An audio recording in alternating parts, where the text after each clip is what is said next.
You better tell one of those astronauts to get those aerial photos in here fast. That's the first thing he'll ask for. The second thing, Space Tracker Harrington. The first thing is for one of you lovely moon-based ladies to press the button on the randomiser for me. Oh, Jonah, I hope you don't mind. Marina couldn't find her moon-based uniform and purple wig, so she's borrowing one of your spares. Yes, sir. As am I, actually. You probably won't be able to use this one again, but... How's the flight? Oh, not too bad, thanks. Yes, we crashed in a crater not too far from here, but it shouldn't be a long repair job. Now, which of you would like to press the button today? Nina?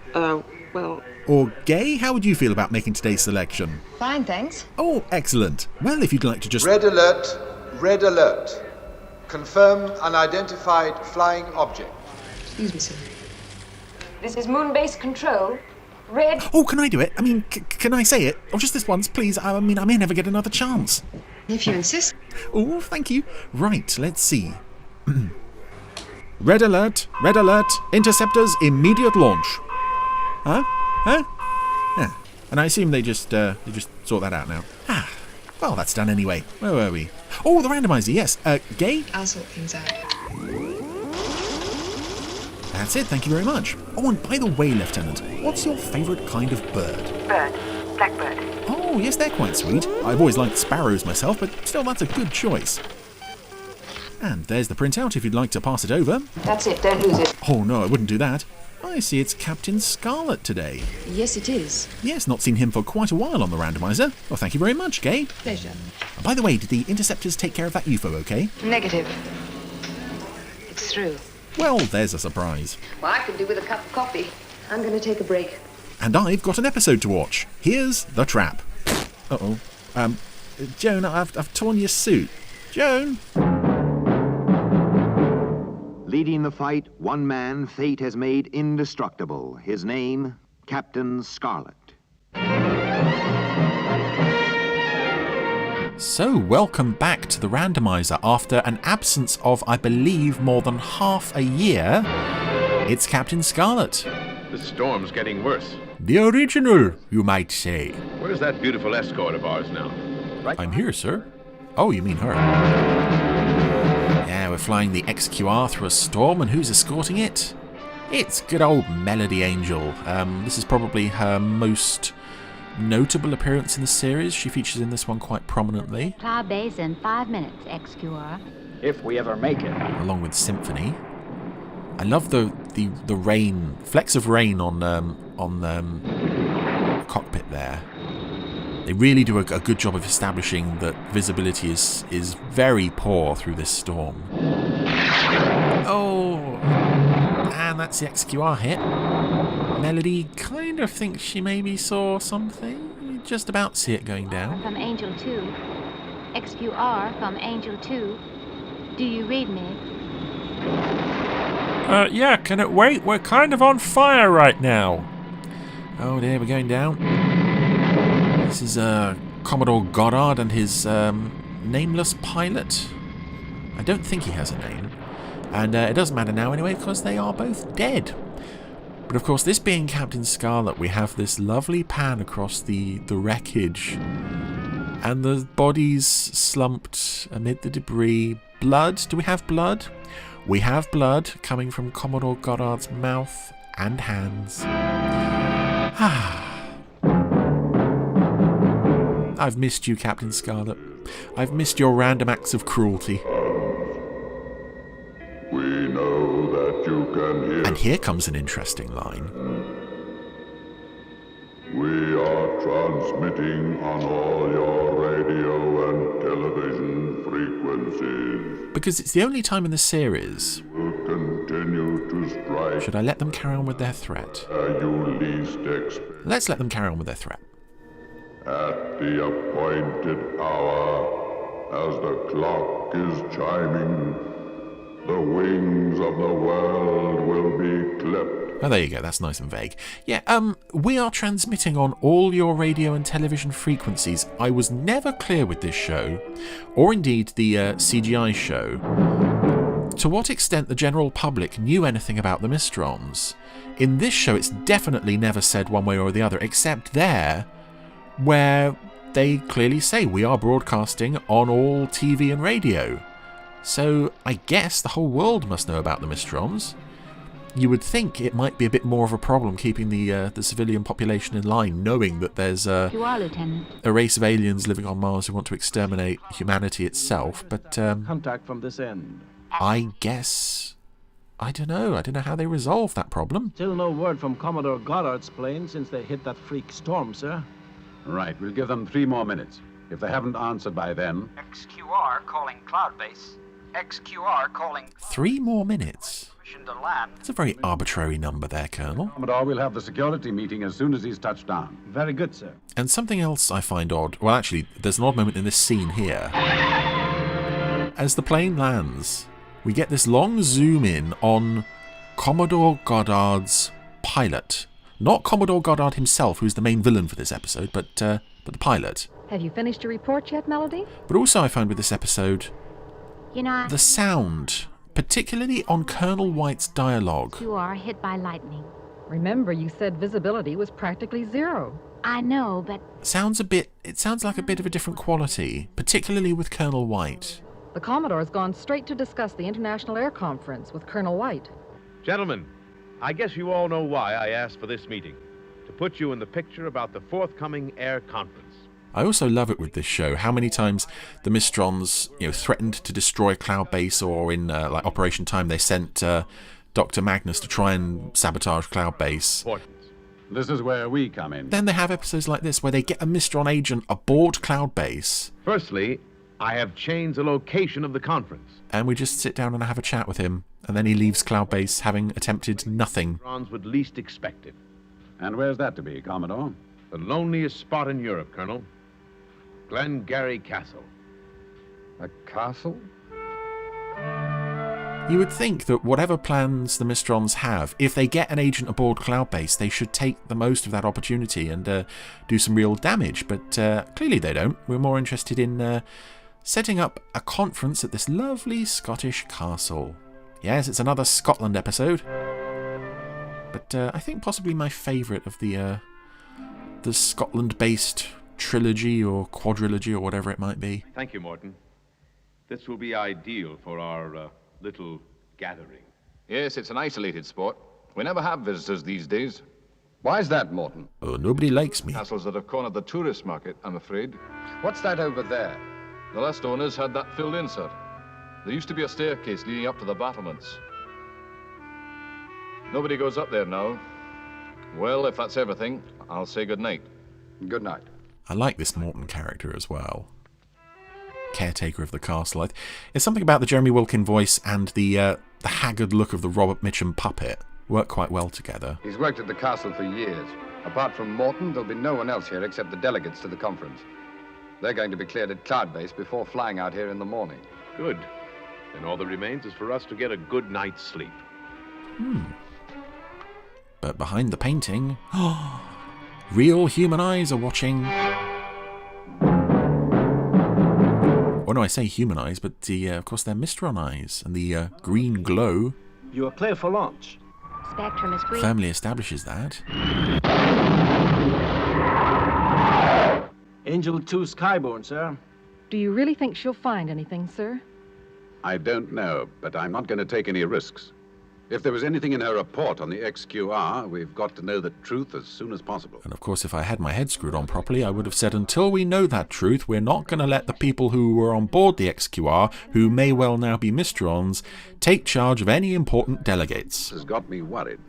But I'm not feeling well today. 10 of the world's top air chiefs gathered into one place. It would be a major disaster if the meeting were sabotaged. Lieutenant? Sir? Put me through to Captain Scarlet right away. That's correct, sir. The castle is completely isolated. We'll maintain maximum security throughout the conference. Right, Captain Scarlet. I'll wait for your final clearance before allowing the delegates to land. SIG. This is something I find very odd with this episode as well, and it happens a few times in Scarlet. We're going to maintain maximum security. How many agents are there? 1. It's just Scarlet on his own. And it does make Spectrum look a bit foolish at times like this. Way up there. Scarlet spotted someone up on the battlements. The delegates are on board the Magnacopter. All right, launch Magnacopter. You have a dozen people who need protection here from the Mysterons. Go. And you've got 5 captains and a seemingly endless army of disposable security guards. Maximum security, so often in this show, amounted to 1, possibly 2 people tops. Very strange. Anyway, we have a new vehicle to marvel over. This is the Magnacopter. Magnacopter airborne, sir. Right. But I'm not going to let that aircraft touch down at the castle until Captain Scarlet gives me final clearance. And I suppose Magnacopter is Latin for helicopter that you can fit more people in than the standard Spectrum copter. This is a vehicle... It doesn't carry any Spectrum markings, oddly enough. We never see it again. Which is a shame because it's quite a nice model. And Scarlet is now having a look around the castle. Which is a very nice series of interior sets here. Some lovely decorations and such on the wall. And here's another moment I find very strange with this episode. Close up on the doorknob. And then we cut to the other side. The doorknob turns. Who's going to come through the door? Who is going to come through the door? It's Captain Scarlet, who we saw, clearly saw approaching the door. And, of course, it would be him coming through the door. He's the only person in the building. I just love that triumphant little moment. Captain Scarlet, he walked through a door. Good for him. Now approaching the painting. These nice suits of armour either side of it. I feel this painting looks a bit like Sylvester McCoy. I don't know why, but I've always felt that. Looking for a hidden entrance to the battlements. He spotted someone up there earlier. 1 suit of armour, 2 suits of armour. Must be a hidden switch somewhere.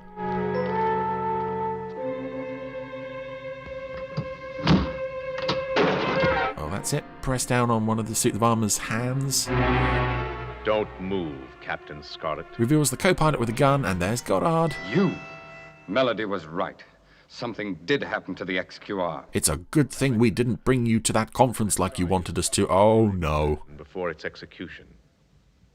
You will see now why I wanted to hold the air conference here. Tomorrow morning, on the stroke of 10, the entire Supreme Command of the World Air Force will be wiped out.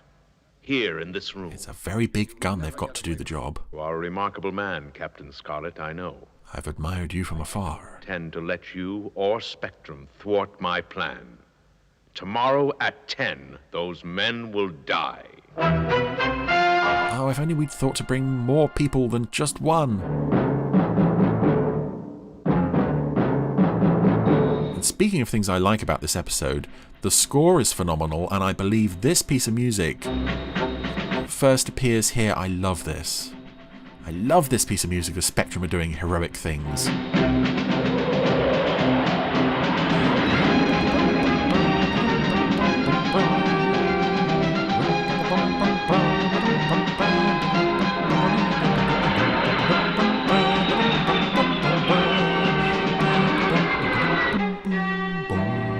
Yeah, I love that. You'd get that later in the series. You'd get that quite a bit with like montages of lots of Spectrum vehicles doing things. A sign of XQR. SIG, Melody. And all it is just the plane flying one way and then flying back the other way. But it's just lovely. I won't be satisfied until Captain Scarlet gives the clearance from the castle. I'm never satisfied. Talk of the devil. Oh, there he is. Go ahead, Captain Scarlet. Colonel, I have to report complete security clearance on the conference center. Oh, but it's not him. I'm glad to hear it. The conference can proceed as planned. Right. I'll give Symphony clearance to land immediately. Thank you, Colonel. It's Goddard doing a funny voice. All right, Holt. We will deal with Captain Scarlet later. Throw him in the dungeon for the present. Then take up your position in the hall. Yes, sir. Holt, that's the co-pilot's name. I thought it was Holt.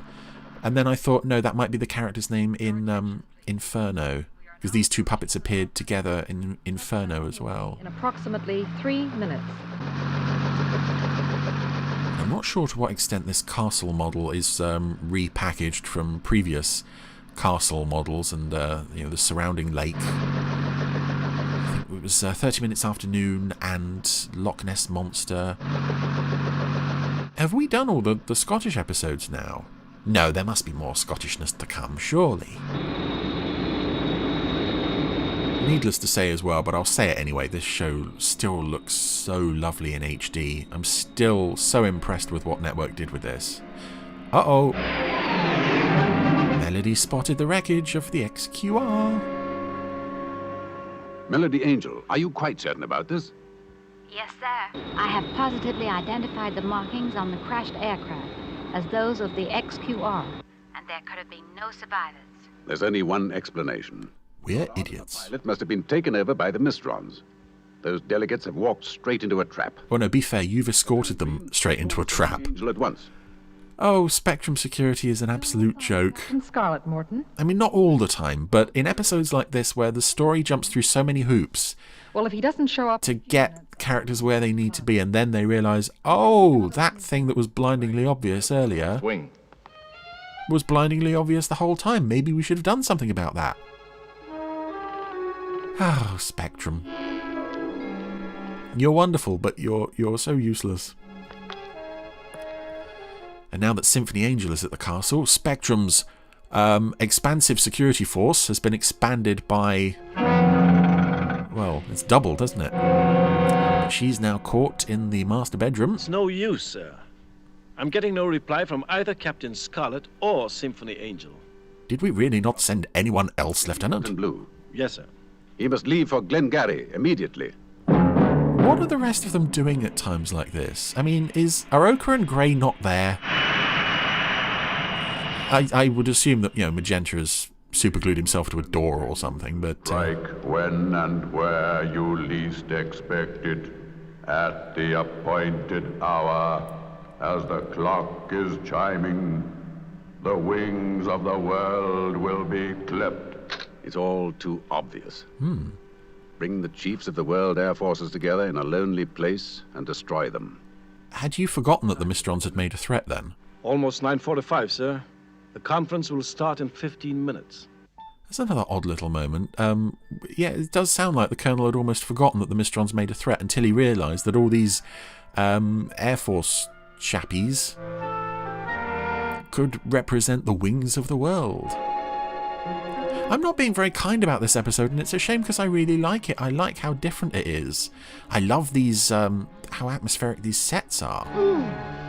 Scarlet and Symphony are now manacled to the wall of the dungeon here. It's just, Spectrum's security angle is so baffling to me. If there's any possible chance that Commodore Goddard and Holt were Mysterons, don't give them all these Air Force people to look after. Until you're at least sure. Maybe send more than one person to do these important jobs as well. I'm just saying, Colonel White, could do better. Pursuit vehicle A75, please. Fast. Identification, please. Right away, sir. There we go, the SPV attendant at the brewery here. Yeah, we've got an SPV hidden at a brewery. His first line delivered by Martin King, his second line delivered by Jeremy Wilkin. And he only has 2 lines, so I'm not sure what went wrong there. Oh, there's a mouse! That's always nice. Put some real animals in here with the puppets. Now proceeding to the danger zone. Right, Captain Blue. Maintain maximum speed. You have 10 minutes. Yes, sir. Oh, dear. It's 10 to 10. And this must have been fun for the actors to record. I've got tape over my mouth acting. Just standing there going, And I think actually you do hear it looped. The same noises, particularly from Symphony, occur more than once. But this is also a really nice, really effective way of doing Symphony and Scarlet's escape from the basement. In terms of the live-action insert shots. Although once Scarlet gets that staff in his hand and it looks so heavy, I really feel the pain on his wrist there. The conference is about to begin. It's so well done, the live-action inserts, in this episode in particular. Understand. Symphony lifting up the staff with her foot and then Scarlet working it into his hand. There's also plenty of behind-the-scenes shots of... I believe it's Alan Perry himself playing Captain Scarlet throughout a lot of this. Anyway, the conference is about to start, but Morton has noticed some tapping from the floor. And with, what, 5 minutes to go until the conference starts, now that Morton has found them... Captain Scarlet! I have to assume he leaps straight down that hole to rescue Scarlet. What time is it? We're all seated for the conference. We've all got a drink, more importantly. What time is it? Oh, it's 2 minutes to 10. And here's the man.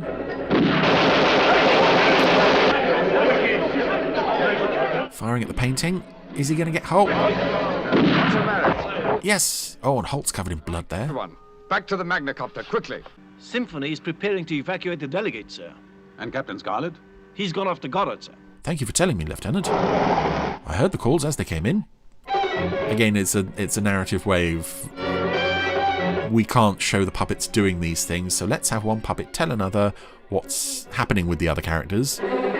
Doesn't matter even if that character is sat in the room while they're receiving that report. And here's Captain Blue, spotting Goddard up on the battlements with a nice machine gun. The copter's trapped.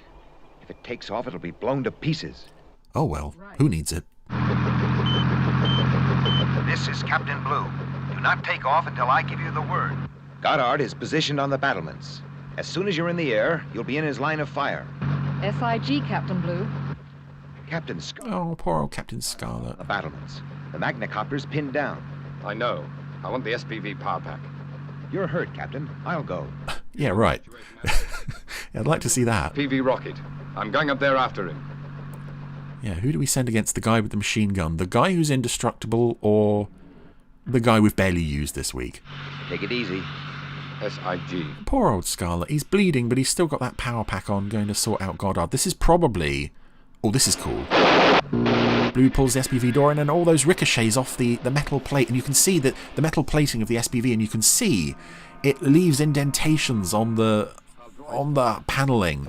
Also, that really interesting shot of the SPV backing away from the castle and its caterpillar tracks. One of its caterpillar tracks is moving, which is something the SPV was supposed to be able to do to help it climb up mountains and such, but we never actually saw them be used in the show. And yet, clearly, the models were rigged to be able to do that. Very odd. So now it's a nice shootout between Scarlet and Goddard. Captain Blue, I'll keep him occupied. Fire the SPV rockets as soon as the Magnacopter is clear. But, Captain, you'll be killed. Oh, no. Don't you ever watch this show? Don't you ever hear the opening narration every week? Although this is a very nasty death for Scarlet coming up. Probably the nastiest. Because he's hovering around on that jetpack in front of the machine gun, kind of bouncing around to distract Goddard's fire. The Magnacopter's clear. Let him have it. SIG. But unfortunately, Goddard gets him and... Oh, there's that grimace face, and Scarlet's gut is just pouring with blood. And he's got his hands against his stomach, and oh, that's a really nasty death for poor old Scarlet there. And there goes the castle as well. It's taking Goddard with it. Well, Mr. Morton, I'm sorry I couldn't arrange this visit to Cloud Base sooner. I understand. The delegates held a conference yesterday, and it was a great success. Once we weren't involved with it. Oh dear. And how he escaped unhurt. I guess I'm indestructible. Yeah, but now Morton's lost the castle, he's got nowhere to work, but he gets a free visit to Cloud Base out of the deal. It's all right, Colonel. I can take a joke. I'm sure you can, Mr. Morton. I'm sure you can. And now we hold on Scarlet for an uncomfortably long period of time, waiting for the audience laugh track, it's almost like, but it doesn't come. Maybe we can add some. I'm sure you can, Mr. Morton. I'm sure you can.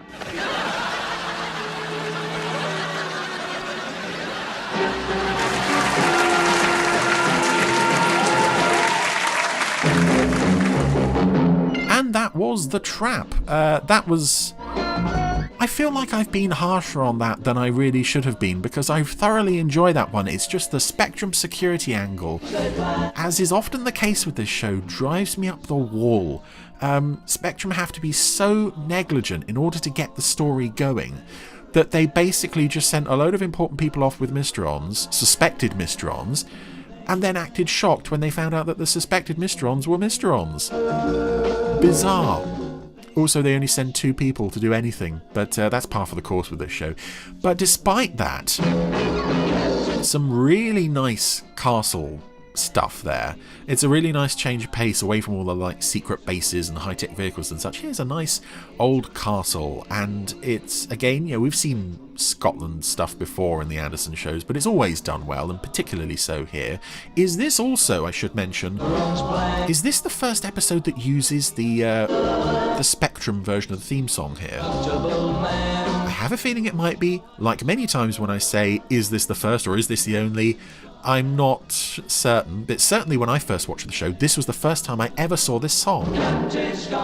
Or heard it even. Goodbye.